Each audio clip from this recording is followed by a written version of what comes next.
بسم الله الرحمن الرحيم.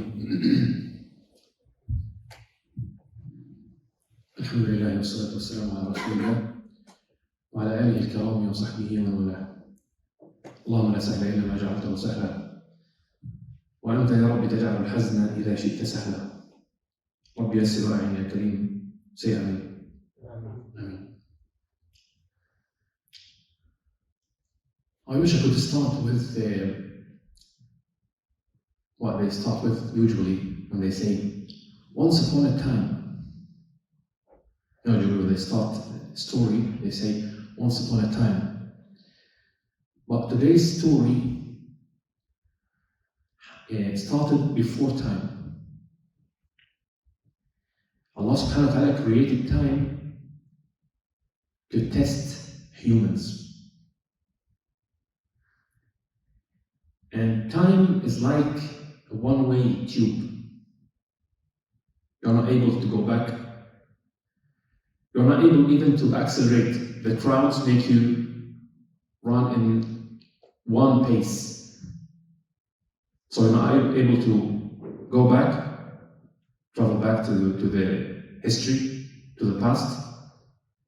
Not to go to accelerate, to go to the forward to the future. You are tightly connected to the time, and time is like one-way tube. But before that, before Allah subhanahu wa ta'ala created time, there were no time. There was no time. There was no time at all. It's just created for the purpose of being a part or one component of the test of humans.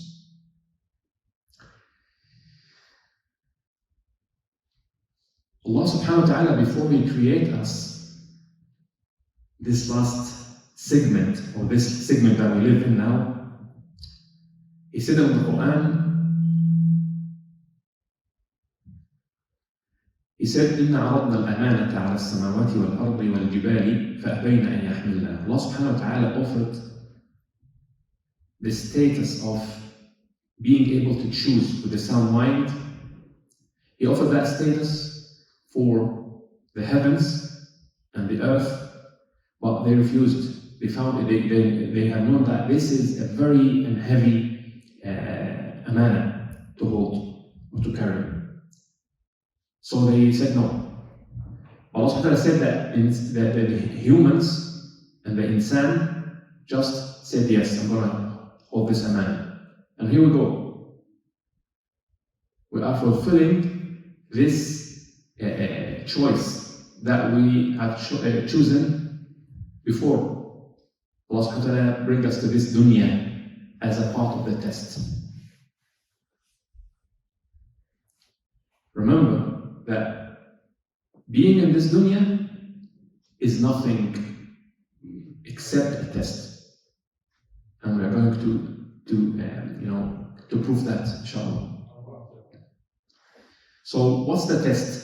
The test is to make someone able to choose between right and wrong, evil and good, with his own choice. But if he should be of a sound mind. He should be of a sound mind. Otherwise, mad people or insane people are not will not be asked about the actions of the dunya. Allah subhanahu wa ta'ala put some kind of conditions or criteria to question people on the Day of Judgment. So one of them, to be of a sound mind in the dunya. And the other thing is that Allah subhanahu wa ta'ala delivered the message to you. If the message of Allah subhanahu wa ta'ala was delivered to you, then you will be asked. Otherwise, no. This is up to Allah subhanahu wa ta'ala to get you in His mercy or not. It's up to Him subhanahu wa ta'ala. So, Allah subhanahu wa ta'ala gave us the choice whether to take this amana or not. And what we did as humans, we have chosen to be tested. You understand that? But no one among humans, all of them, could remember that day. It's not a day in terms of time. That situation when he was asked whether to take the amana or to leave it. Because if someone remembers this moment, this will not be a test. If you remember that Allah subhanahu wa ta'ala asked you to hold the amana and you've taken it, then you remember the whole situation, and then this will not be a test. So Allah subhanahu wa ta'ala took that memory from your head. Or this was something. But Allah subhanahu wa ta'ala had left something very specific and important in your heart, which is the fitrah. So any and everyone who is neutral, a natural person, if he is asked about Allah subhanahu wa ta'ala and evil things, he will choose the right thing by his fitrah. So this fitrah is the only thing that remains from that day. Okay? And this fitrah never changes. It's like some kind of metal that is not able to be dissolved. Never dissolved, never changed. It's intact, always intact in your heart. But what happens usually that this fitrah is being covered. This is what Allah subhanahu wa ta'ala described in the Quran. He said about those covers, he said kufr. You know kufr in Arabic? Kufr in Arabic is the word cover in English.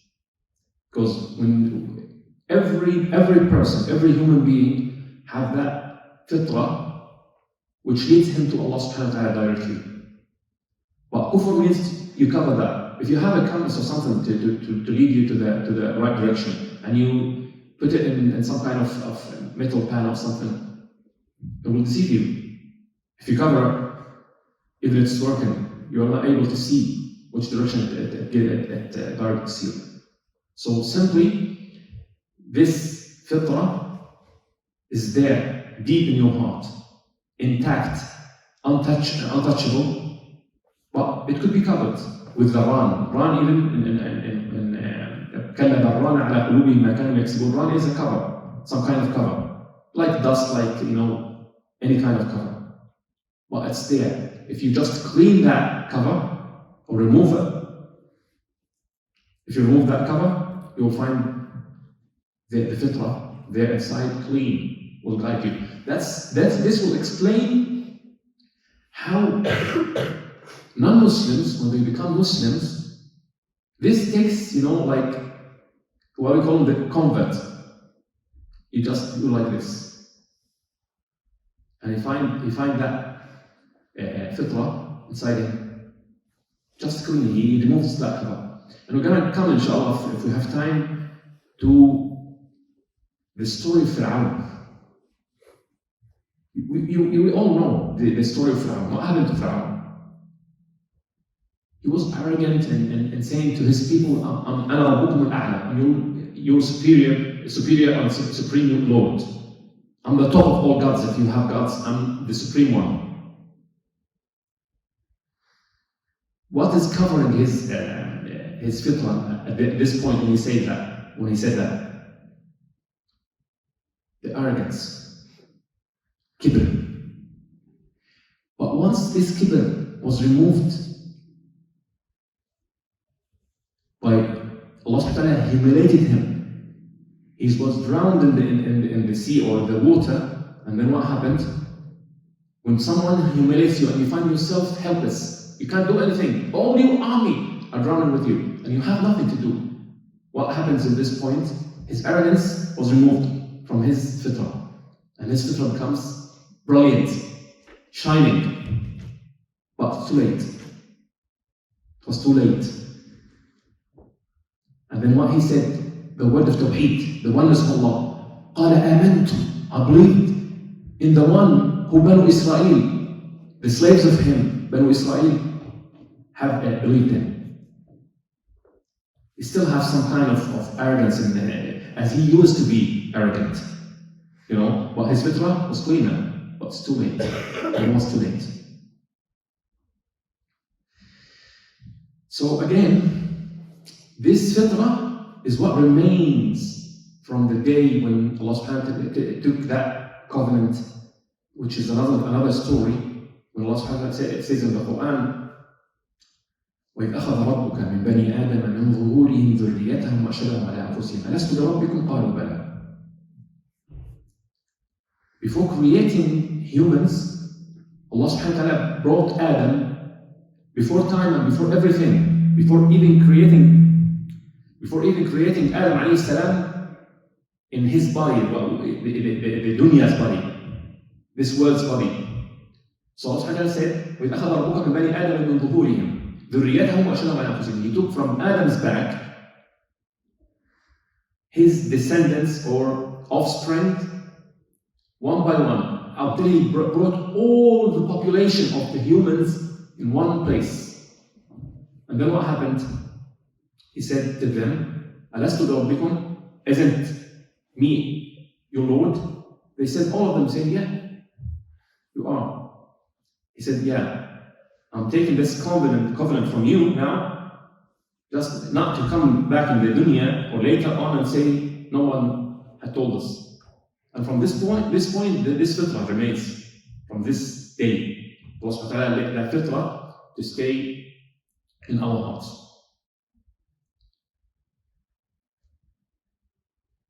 So this is the beginning of the story, but out of the time, because as I told you, Allah subhanahu wa ta'ala created the time in a specific point as a component of our test. You know that everything in this universe, literally everything is surrendering to Allah subhanahu wa ta'ala and obeying Allah subhanahu wa ta'ala and worshiping Allah subhanahu wa ta'ala. Everything. The angels, the malaika, the earth, the animals, the objects, everything.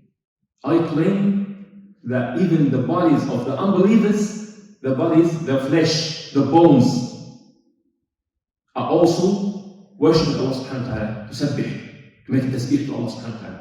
I claim that myself. Because Allah subhanahu wa ta'ala said, وَإِن مِّن شَيْءٍ, and they are an object. Shay'in means object. And everything, even their bodies, are worshipping Allah subhanahu wa ta'ala. And somehow, we don't know. He said at the end of the ayah, وَلَكِنْ لَا تَفْقَهُونَ تَسْبِيحَهُمْ. You don't understand how they worship Allah subhanahu wa ta'ala, or make tasbih to Allah subhanahu wa ta'ala. So, we have to understand this, because this is the key of understanding the test in this dunya. So everything in the universe obeys Allah subhanahu wa ta'ala and surrender to Allah subhanahu wa ta'ala and worship Allah subhanahu wa ta'ala. Everything worship Allah subhanahu wa ta'ala. We understand that now? Okay. Why we as humans have some kuffar, deniers, those who don't worship Allah subhanahu wa ta'ala? Because of the story that I told you, that Allah subhanahu wa ta'ala gave us that choice, whether to believe or not believe, to choose between evil and good. And after that, Allah subhanahu wa ta'ala, as He gave us this ability to choose between right and wrong, and evil and good, some of the humans, and most of them, as Allah subhanahu wa ta'ala stated in the Quran, وَمَا أَكْثَرُ النَّاسِ وَلَوْ حَرَصْتَ بِالْمُؤْمِنِينَ, most of them disobeyed Allah subhanahu wa ta'ala and denied the message of Allah subhanahu wa ta'ala. But those who obey Allah subhanahu wa ta'ala and worship Him and believe in Him subhanahu wa ta'ala, they are running in the same direction with the whole universe. If you go to Siberia in Russia, the ice there is worshiping Allah subhanahu wa ta'ala as you do. You are not alone. Even the air around you is making tasbih to Allah subhanahu wa ta'ala. The birds.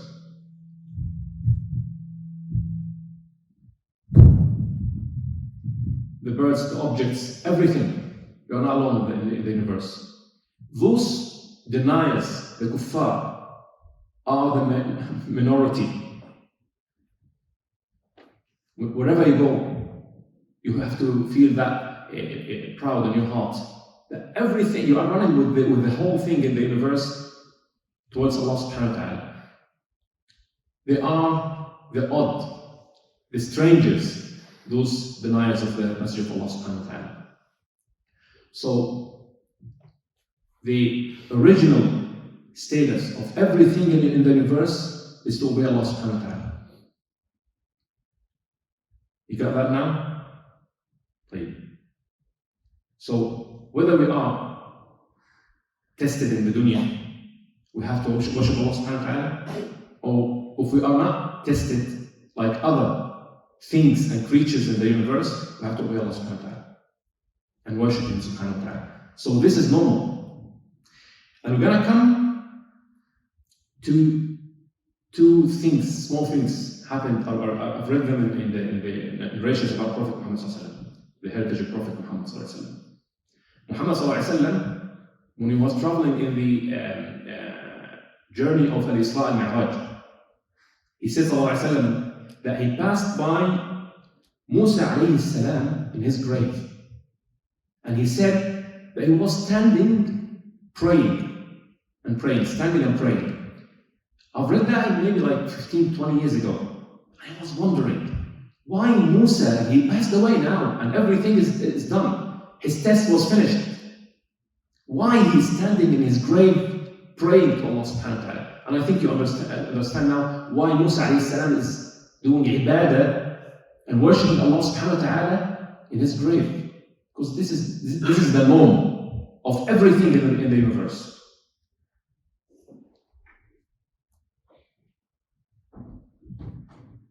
You know, and that the people of the Jannah, the paradise, when they enter the Jannah, Prophet Muhammad said that يُلْهَمُونَ التَّسْبِيحِ.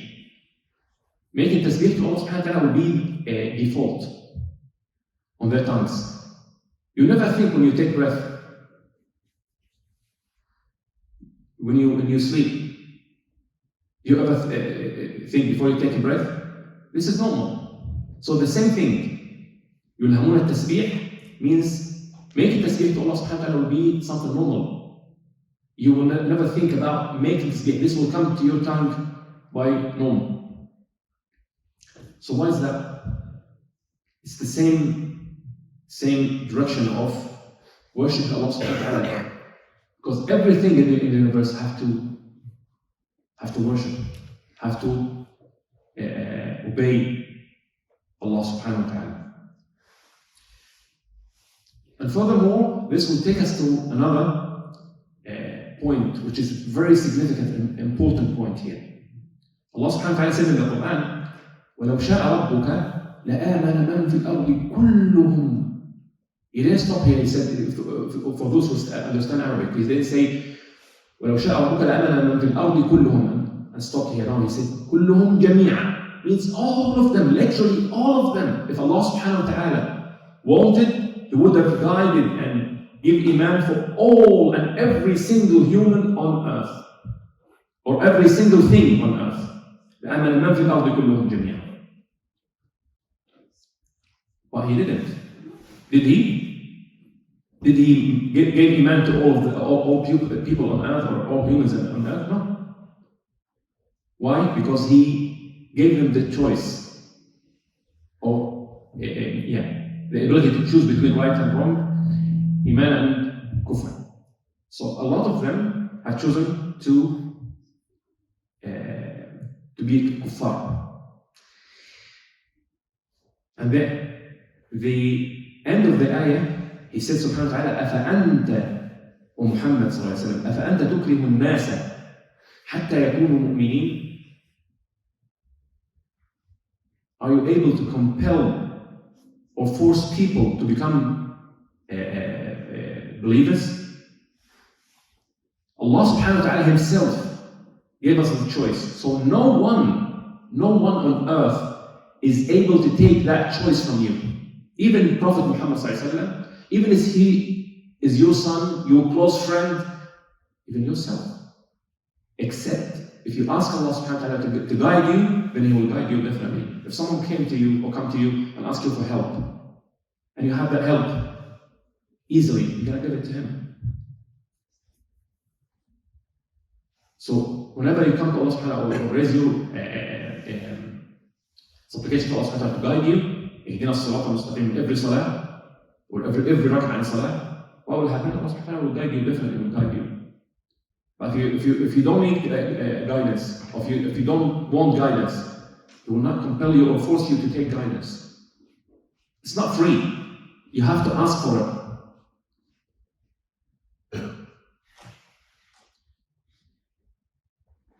He said in another ayah in Surah Al-Ma'idah, subhanahu wa ta'ala, وَلَوْ شَاءَ اللَّهُ لَجَعَلَكُمْ أُمَّةً وَاحِدَةً وَلَكِنْ لِيَبْلُوَكُمْ فِي مَا آتَاكُمْ فَاسْتَبِقُوا الْخَيْرَاتِ. He said if He wanted, subhanahu wa ta'ala, He would have made you all one nation. One Muslim nation, it means. One Muslim nation. But what happened? He said, وَلَكِنْ, but He wanted to test you. وَلَكِنْ لِيَبْلُوَكُمْ. He wanted to test you and give you trials. فِيمَا أَتَاكُمْ. He's testing you in what He gave you. Everything you have in your life, everything comes from Allah subhanahu wa ta'ala. And as it is a thing, it's a thing. Then it is a test. Here we come now. Everything you've given in this life, everything literally is a test. Your hair, your sight, your skin, your clothes, your slippers, the ability to walk on the ground, everything that's given to you is a test, an only test, nothing but a test. He will come to that conclusion by reading the Quran, as I told you now. So he said, subhanahu wa ta'ala, at the end, he said, وَلَكِنْ لِيَبْلُوَكُمْ فِي مَا أَتَاكُمْ, to test you in what He gave you. فَاسْتَبِقُوا الْخَيْرَاتِ, race and compete each other to the goodness. Because if you do good, the more good you do, the more closer to Allah subhanahu wa ta'ala, and the higher rank in the Jannah you will be. I think it's easy. It's not just for to keep believers busy with the ibadah. No, it's not like that. It's to get closer to Allah subhanahu wa ta'ala and obey Him and be in a higher rank in the Jannah. And Allah subhanahu wa ta'ala said in another ayah, He said, وَجَعَلْنَا بَعْضَكُمْ لِبَعْضٍ فِتْنَةً. We make you to each other as a test, as a trial. أَتَصْبِرُونَ, are you going to be patient? And this ayah, only this ayah, will make a big difference when we deal with our relations, our connections in life, with our wives and husbands, with our friends, our colleagues, any kind of connection or relation in the dunya. If you take this into consideration, that this person was harming me, yeah, Allah subhanahu wa ta'ala knows that he will harm me, and He meant to bring him in my way to harm me to see what I'm going to do. It's a test. But what we do, usually, we forget about the test, and we just get outraged and we start to fight. Simple. If you understood this and just recall the concept of being in a test throughout this period of time that I live in the dunya, then everything will be fine. Well, everything will be easy. Everything will be easy. You know, brothers and sisters, subhanAllah, the shaitan. You know, any one of you know the age of Iblis? He was created before Adam alayhi salam. This means like thousands of years. Thousands of years. And Allah subhanahu wa ta'ala elongated his life till the last day. of humans. And this is a trial, another trial that we face in the dunya.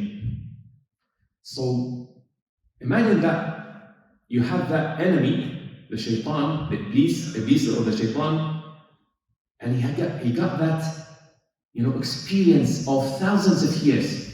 This is not fair. For me, it's not fair. Except or unless Allah subhanahu wa ta'ala provides us with a very simple trick that make all this experience like a bubble. You just do like this, and everything vanish. You know what that small trick, small thing that you do? Stick to Allah subhanahu wa ta'ala's path and His robe that He descended from heavens to mankind to hold tight, which is the Quran and the Adhkar and the deen of Allah subhanahu wa ta'ala. So it's quite simple. Just stick to the deen of Allah subhanahu wa ta'ala and your Adhkar and the Quran, and everything will be fine.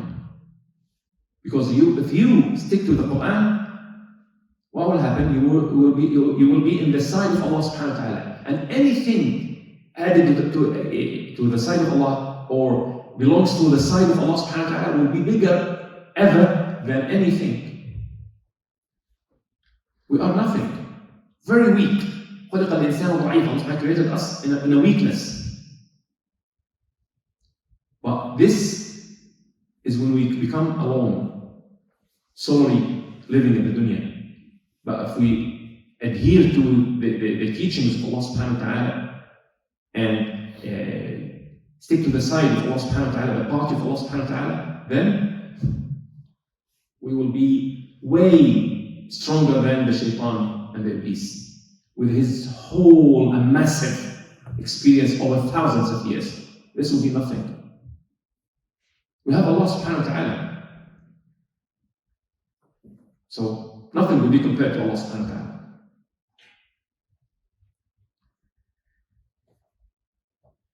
Allah subhanahu wa ta'ala tested Iblis, as we all know, tested him by ordering him to prostrate to Adam alayhi salam. But he refused because of arrogance. And our scholar says that the first sin was the arrogance, the kibr.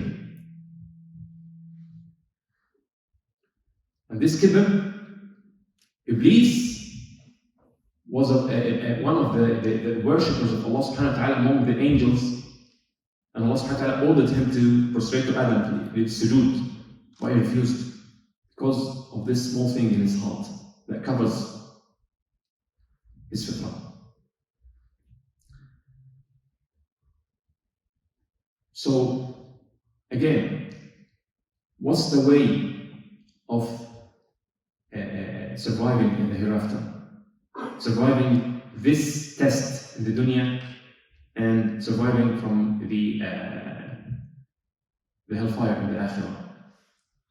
To stick to the teachings of Allah subhanahu wa ta'ala that came in the Quran. And Prophet Muhammad described the Quran and he said, Hablullahi matin wa hablullahi matin. He is the strong robe of Allah subhanahu wa ta'ala that He descended from the heavens to the earth. من تمسك به نجا ومن عرض عنه بغى وهلك.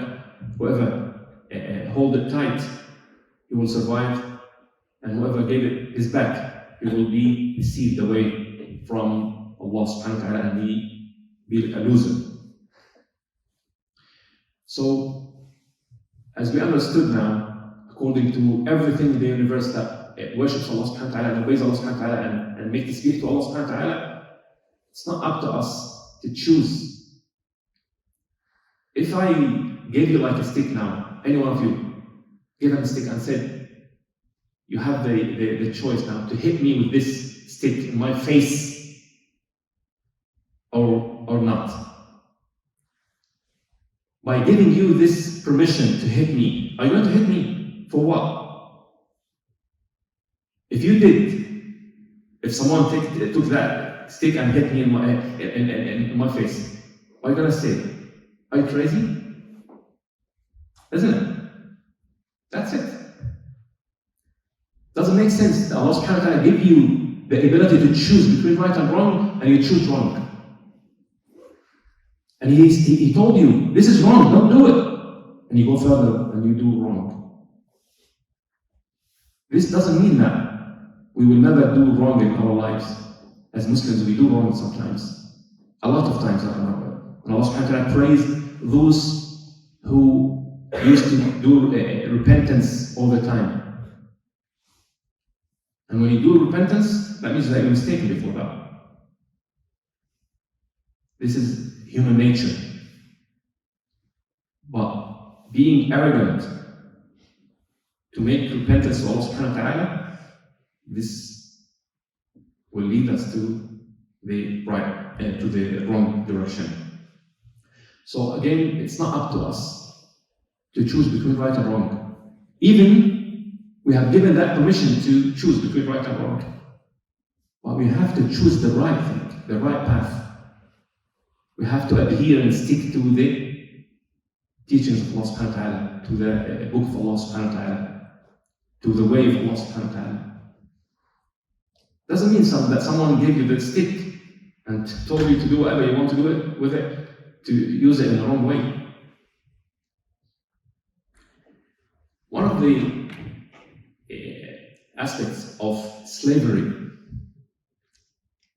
we humans, we don't have slavery nowadays in an official form.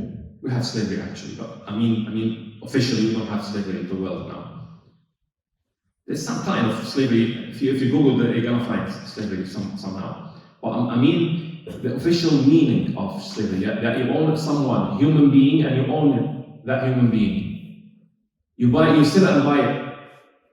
It's your own property, your own property. So whenever you have a slave, imagine that you have a slave, you get every possible benefit from him. And if you are not Muslim, you may humiliate him in a very bad way. And no one will blame you. No one will blame you. He's my slave. He is my object. He's my property. I do whatever I want. And every possible benefit I'm going to get it from this human being. This is human slavery. But being a slave and servant of Allah subhanahu wa ta'ala is different. Allah subhanahu wa ta'ala never meant to have any kind of benefit from you. No one is benefiting Allah subhanahu wa ta'ala. Allah subhanahu wa ta'ala is the most rich, He's a ghani. So, being a slave to Allah subhanahu wa ta'ala is an honor. That's why, imagine that you have a slave, or you are a slave for someone, and you were set free, and you are now free, only a slave of Allah subhanahu wa ta'ala. He's not asking you too much. Just to direct your heart to Him subhanahu wa ta'ala. That's all. If you are honestly directing your heart to Allah subhanahu wa ta'ala, then everything will be fine with you. You don't need to think hard of worshiping Allah subhanahu wa ta'ala. You know that some of our ancient Sahaba and Tabi'een, all of them, what they do usually, we heard about them a very, very strange stories. What they do those Sahaba and Tabi'een, they worship Allah subhanahu wa ta'ala maybe the whole night. They do a lot of things that we are unimaginable for us. So what's the point? Why we are incapable of doing the same thing as they did? Because our hearts is not directed to Allah subhanahu wa ta'ala honestly. We have some kind of, what they call it, dakhan. We have some kind of our desires that we need to fulfill in this dunya. So our intention is not pure. There's some kind, it's a small portion of our intention is for ourselves. And this is one of the aspects that we need to think twice about. So thinking twice about our intention.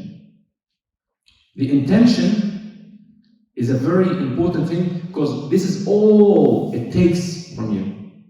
What Allah subhanahu wa ta'ala wanted from you is just this sincere intention.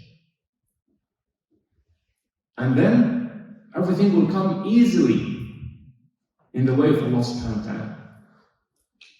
And this will explain what happens in Ramadan, for example, when we make that ibadah, condensated ibadah, a lot of ibadah. But sometimes we do ibadah, I pray tarawih, for example, and I fast the whole Ramadan with some kind of I'm not happy. I want Ramadan to end. But at the end of Ramadan, you find this fruit in your heart. How did that come? Because of your intention.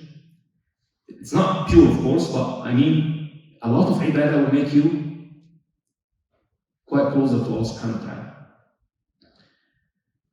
I think I have something I missed here. I just was diverted. So again, the slavery or being a slave of Allah subhanahu wa ta'ala, being a slave is an honor. It's not something humiliating like human slavery. You know what makes people usually have that arrogance in their hearts against the orders of Allah subhanahu wa ta'ala? Like Fir'aun. I just told you about Fir'aun. What makes Fir'aun say, Ana rabbukum al-a'la, those, big words?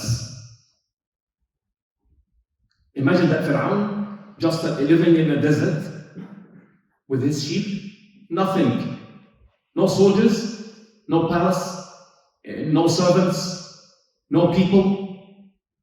Would you think that he will say Ana rabbukum al-a'la to whom? To his sheep? He's helpless. So what makes Fir'aun feel that arrogance? And the same thing with Qarun. You know the story of Qarun, one of the people, the richest people in the Pharaoh's era. What happened with Qarun? Allah subhanahu wa ta'ala described his treasures? No, he didn't describe his treasures. He only described the keys of his the treasures, saying that a bunch of strong men feel exhausted to hold the keys of his treasures. Imagine.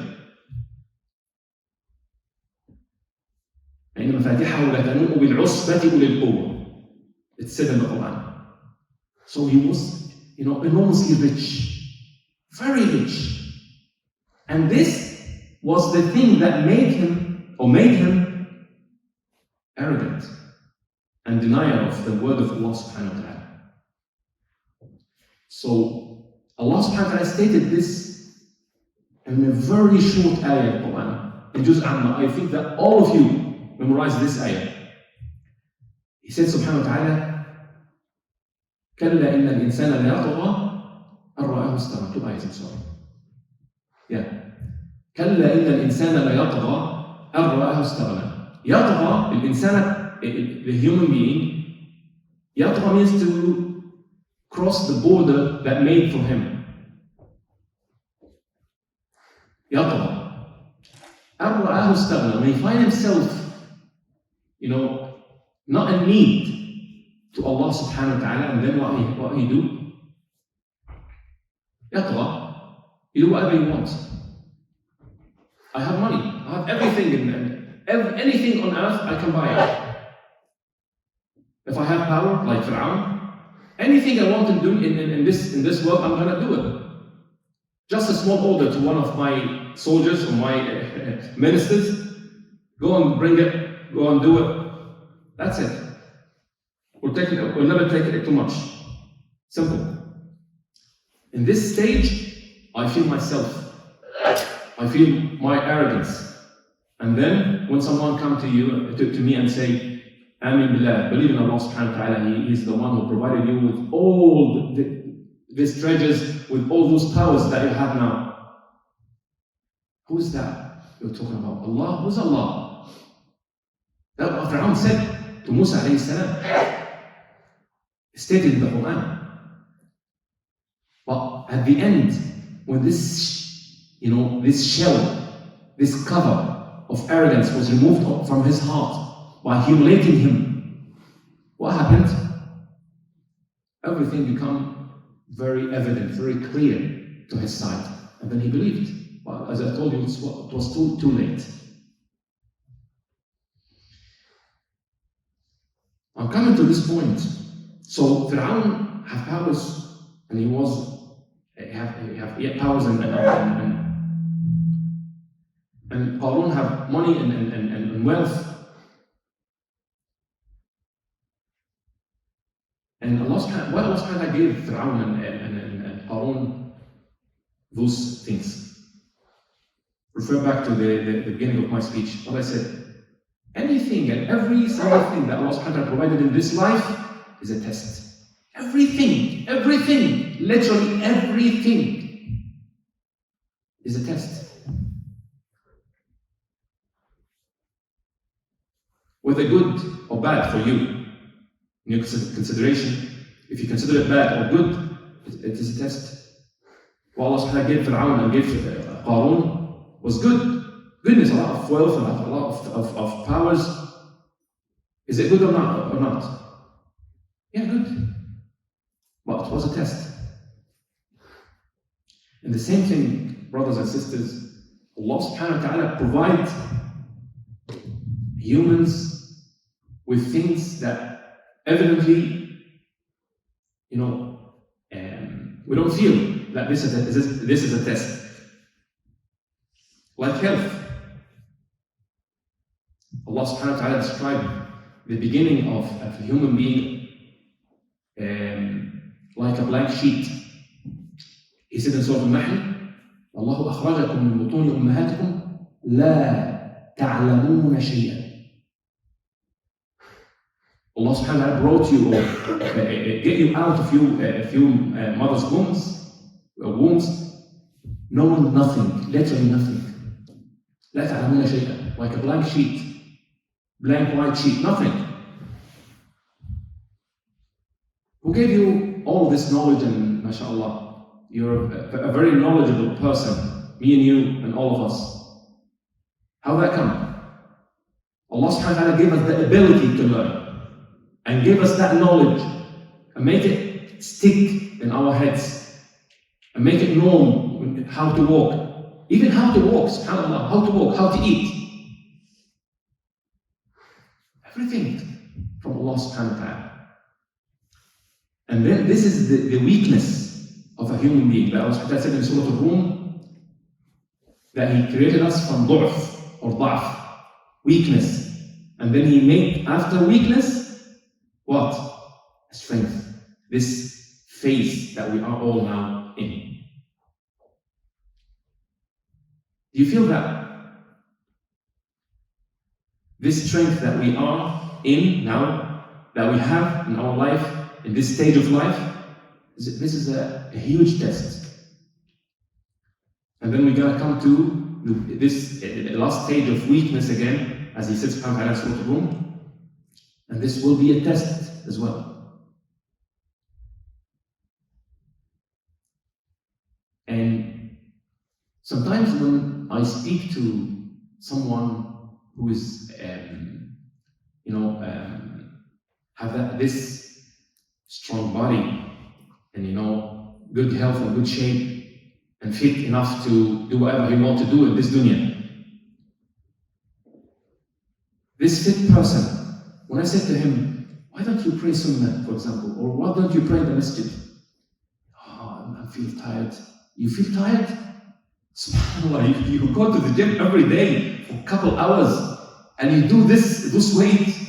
How that come you find Salatul Sunnah heavy or hard, or you feel tired when it comes to Salatul Jama'ah or Salatul Sunnah? How that come? How that come? If he truly feel that this strength and this healthy body is given to him as a test, it's not because you are, a titled person, or that good person, or an inherited person from a good family or something. No, it's not like that. It's only a test. And if he understood that, he will definitely think twice about taking advantage of his health that Allah subhanahu wa ta'ala gave him to do good. Yeah, going to the gym is good, but it's not more important than praying in the masjid or praying sunnah or doing good. Those, what they call it, the ibadah. It's not ibadah, pure ibadah, if I can call it pure ibadah, or the act of worshipping. Because Muslim usually do ibadah in all his life aspects, all his life affairs. All the time he's making ibadah, even when he sleep. We know that, all of us. But the point is, halal ibadah is not like the obligatory ibadah. It's not like compulsory things that Allah subhanahu wa ta'ala enjoined on us to do in the dunya. Because this is a test. And if you didn't take advantage of this assets and things that Allah subhanahu wa ta'ala gave you, then when? You're gonna do good. When you come back to come to the last phase in your life and become weak. Does it make sense for any one of you to wait and enjoy your life and your time while you are strong now, and stay and delay the ibadah and the goodness until you come to be a weak person?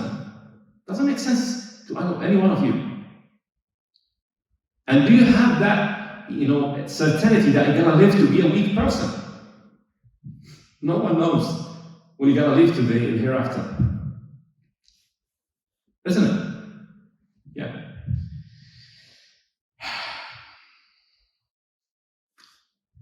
You know the stories of our history, Ad and Thamud, and the story of Ibrahim and his people, and Lut alayhi salam and his people, and Shu'aib and his people, and Musa alayhi salam and his people. All those stories Allah subhanahu wa ta'ala told us in the Quran. It's a fabulous stories. Yeah, but is it told there just to read and enjoy the incidents that happened at the era? No.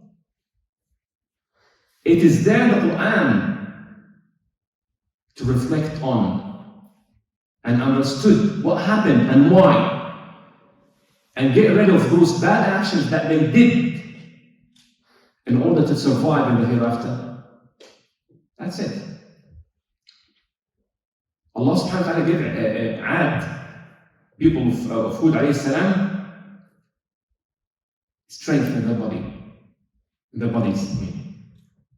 So, what they did, they felt like most of us, like what Qarun said, لَمَا أُوتِيتُهُ عَلَىٰ عِلْمٍ عِنْدِي. I've given that because that's me.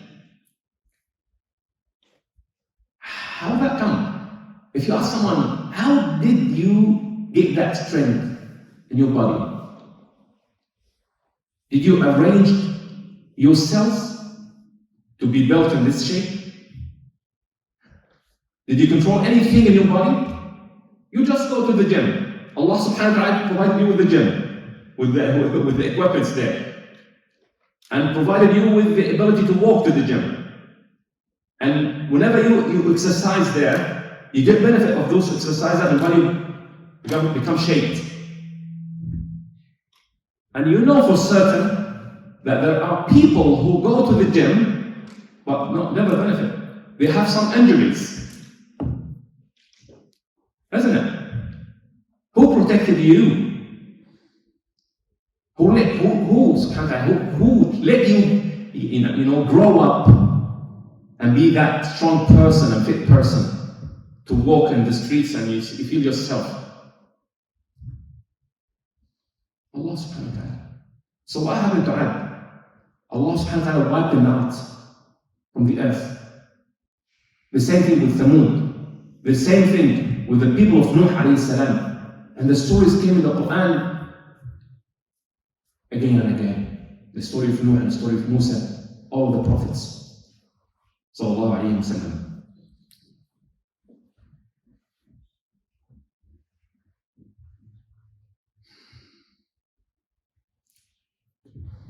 the dunya and the goodness in dunya that we like and we love in dunya, good cars and good homes and good shapes, and all those goodness in life, Allah subhanahu wa ta'ala provide for good people and bad people.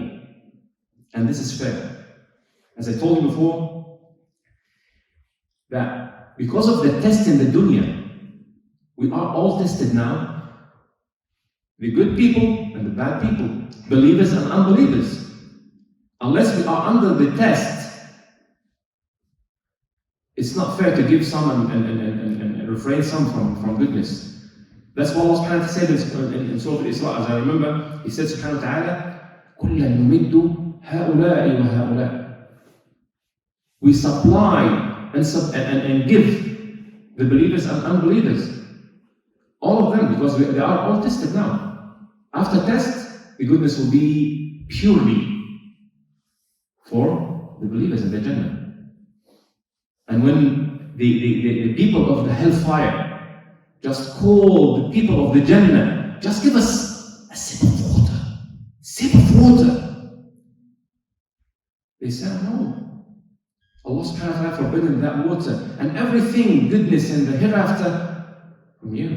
You will never take something from goodness in the akhirah. You've taken your share in the dunya. But in the akhirah, it's only for believers, for good people. And He said subhanahu wa ta'ala, Allah yabsutu rizqa liman yasha'u wa yaqdir. And He said, وَفَرِحُوا بِالْحَيَاةِ الدُّنْيَا وَمَا الْحَيَاةُ الدُّنْيا فِي الْآخِرَةِ إِلَّا مَتَاعٌ. You see, Allah yabsutu rizqa liman yasha'. He gave a lot of bounties to whoever wanted, subhanahu wa ta'ala. No one will compel Allah subhanahu wa ta'ala to give him certain thing. But He subhanahu wa ta'ala, with His wisdom, distribute wealth and things to people according to His wisdom to test them. And He said, وَفَرِحُوا بِالْحَيَاةِ الدُّنْيَا. They feel happy with the dunya. When Allah subhanahu wa ta'ala give you some kind of a good car, let me say anything, a new mobile or something, how do you feel? Is it the same happiness in your heart as the happiness when you do 2 rak'ahs in the masjid or in the darkness of the night? Ask yourself, is it the same? For me, for myself, no. Wallahi. Never felt that a new mobile in my heart is better than 2 rak'ahs. Or that happiness in my heart is bigger than the happiness when I do 2 rak'ahs. Well, of course, I feel that tranquility in my heart.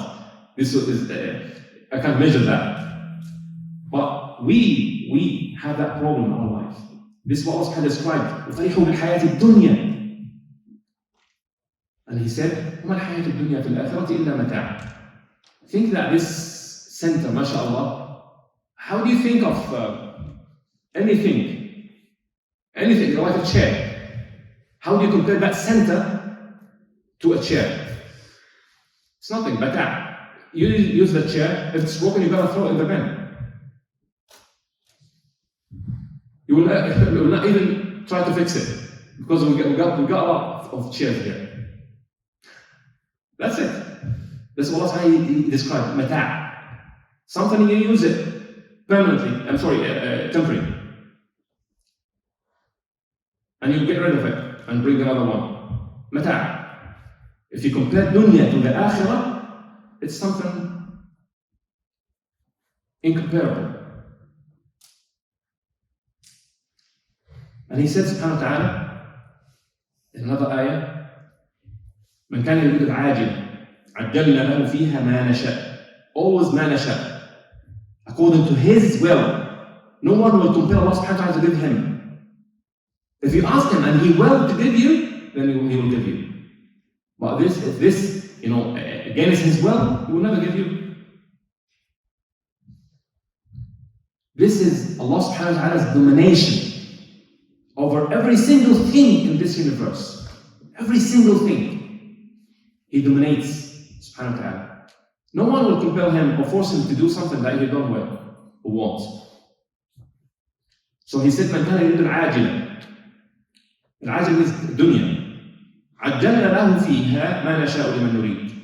He will give to that one, if he will subhanahu wa ta'ala, he will give him whatever he asked in the dunya. And then, if you ask Allah subhanahu wa ta'ala only dunya, the assets of the dunya, then he will give you in the dunya, if you will.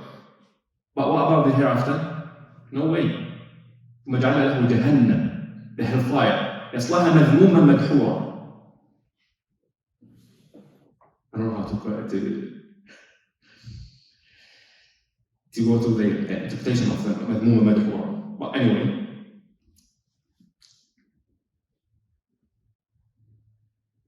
you know Sulaiman alayhi salam, one of the great prophets alayhi salam, Sulaiman, he asked Allah subhanahu wa ta'ala to give him a big kingdom or kingship, mulkan azima. And he said to Allah subhanahu wa ta'ala, raising his supplications to Allah subhanahu wa ta'ala, he said, first of all, he had done something that he should seek forgiveness for. He had done wrong. That's why he did. And then he repented to Allah subhanahu wa ta'ala and sought his forgiveness. And as long as he knew that the forgiveness will be delivered to him, and this moment, this specific moment, is when you could ask Allah subhanahu wa ta'ala. Because if you are certain that Allah subhanahu wa ta'ala accepted your repentance or accepted your ibadah, then you will survive. Even one rak'ah, one tasbihah, if you say subhanallah, Allah subhanahu wa ta'ala accepted this subhanallah from you, that's all. But no one knows for sure. So this is a significant point, that when you make istighfar or you make a mistake or you commit a sin and you repent to Allah subhanahu wa ta'ala, then don't just make istighfar. Take it further with a good dua. Make dua for your parents. Make dua for yourself. As what Sulaiman alayhi salam did. Why he said, Rabbi ghfirli, and then he added this, وَهَبْ لِي مُلْكًا لَا يَنْبَغِي لِأَحَدٍ مِّن بَعْدِي إِنَّكَ أَنْتَ الْوَهَّابُ. And give me a kingship that is not that will never be given to others after me. No one will be given that kingship of Sulaiman alayhi salam. Allah subhanahu wa ta'ala gave him the authority over jinn, over the wind, over birds and animals. Supreme kingship in the dunya. And Dawood alayhi salam, Sulaiman alayhi salam, get used of this bounty that given from Allah subhanahu wa ta'ala, and used it in enriching his hasanat and his rank in the akhirah. At the end of the ayah of Surah An-Naml, Allah subhanahu wa ta'ala said, وَبَرِكَ سُلَيْمَانُ دَاوُودَ. At the end of the ayah, Sulaiman alayhi salam describes what Allah subhanahu wa ta'ala gave him. He said, إِنَّ هَذَا لَهُوَ الْفَضْلُ الْمُبِينُ. Al-Fadl al-Mubin is the evident bounty. He didn't say Al-Fadl al-Azim, the supreme bounty. Because the Fadl al-Azim in the hereafter with Allah subhanahu wa ta'ala in the Jannah. But Fadl al-Mubin is evident that everyone could see. MashaAllah. He just ordered the jinn. He had, domination over the birds and animals. So it's evident that this is a bounty from Allah subhanahu wa ta'ala to him. No one will doubt that this is a good thing. For myself, I wish I could have that bounty. But Sulaiman alayhi salam restricted that bounty to himself in the dua. Allah subhanahu wa ta'ala accepted the dua. لا ينبغي لأحد من بعدي. No one after me could be able to have that kingship. So for me, this will never happen. But the point is, he said at the end, إِنَّ هَذَا لَهُوَ الْفَضْلُ الْمُبِينُ. Because everyone will see that and wish to have it. It's evidently a good thing. But no one will take it seriously and use it and get benefit of that bounty or his bounties till it reaches him or it took him to the Jannah. So now we understood, brothers and sisters, the concept of being tested in this dunya. Even when we are given the ability to choose between right and wrong, it's not up to us to choose the wrong. We have to choose the right. And I gave you the example of the stick. Yeah?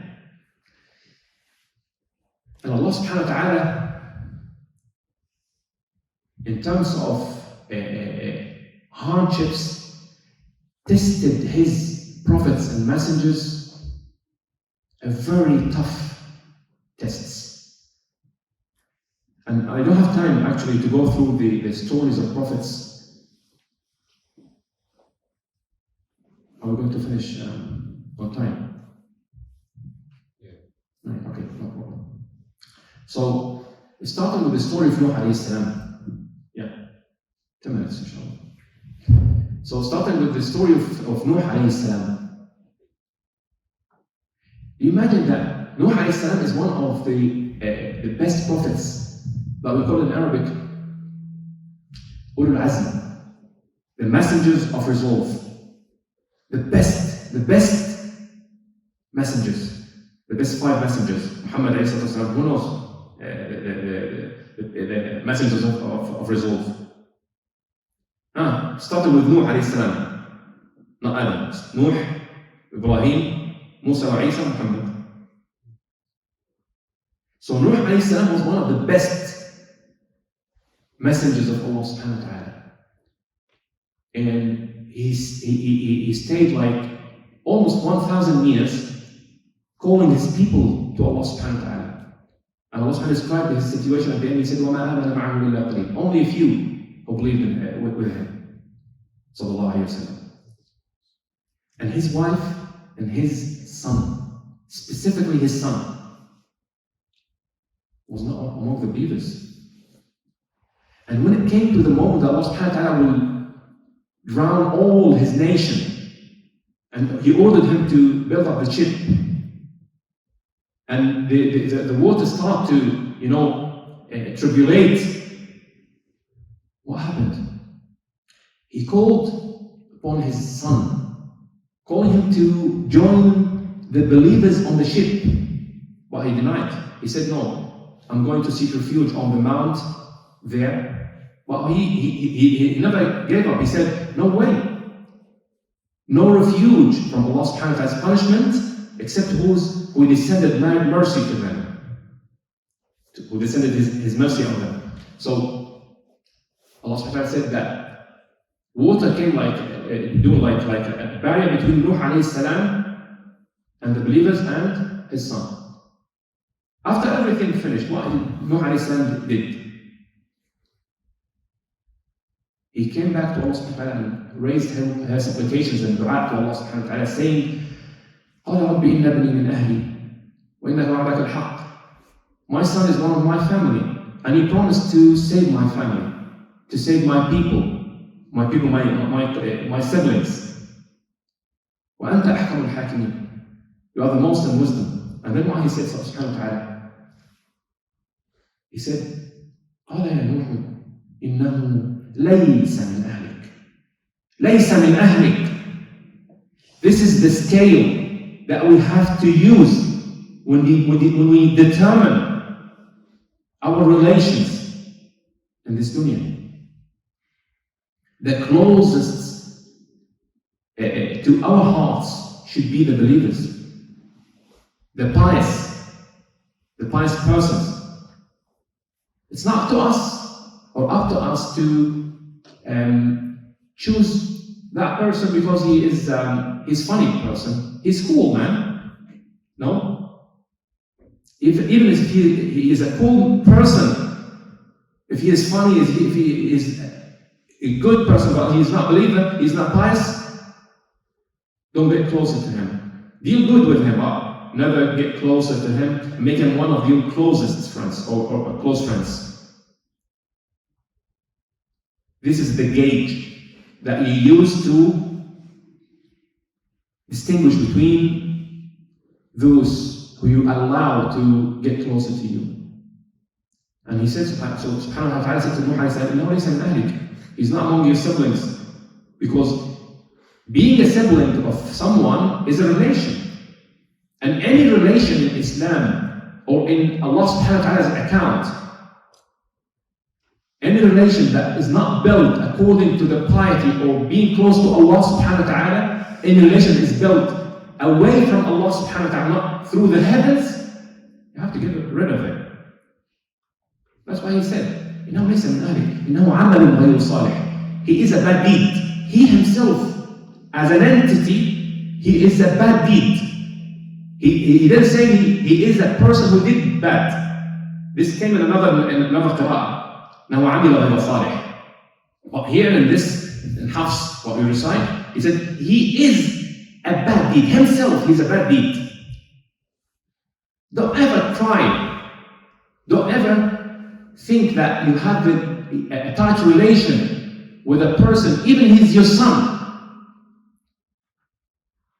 And at the end of the ayah, why he said subhanahu wa ta'ala, فَلَا تَسْأَلْنِي مَا لَيْسَ لَكَ بِهِ عِلْمٍ.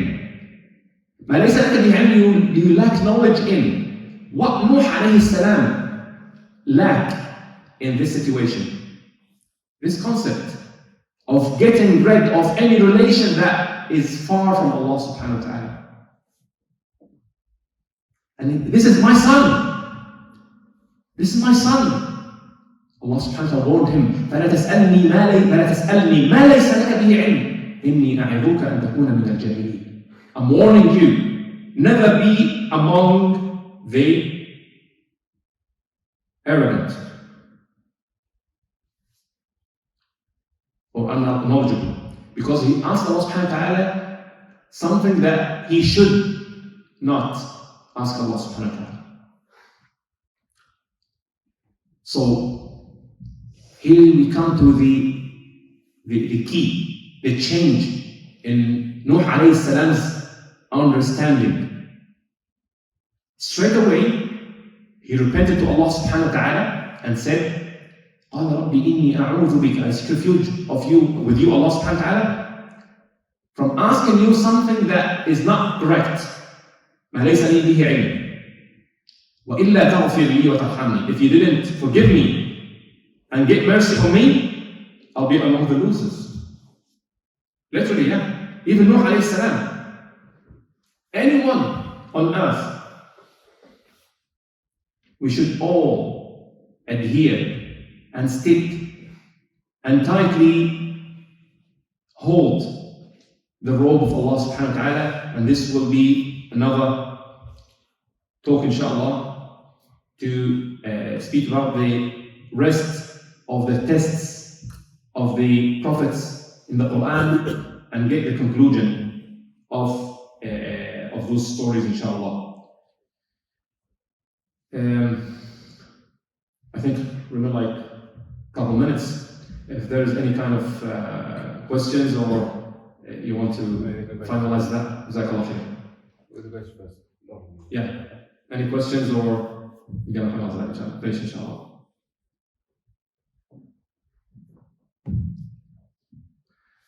Okay. بارك الله لي ولكم في القرآن العظيم ونفعني وإياكم فيه من آيات الذكر الحكيم. أقول ما تسمعون واستغفر الله ولكم ولسائر المسلمين من كل ذنب فاستغفروه إنه هو الغفور الرحيم. السلام عليكم ورحمة الله وبركاته.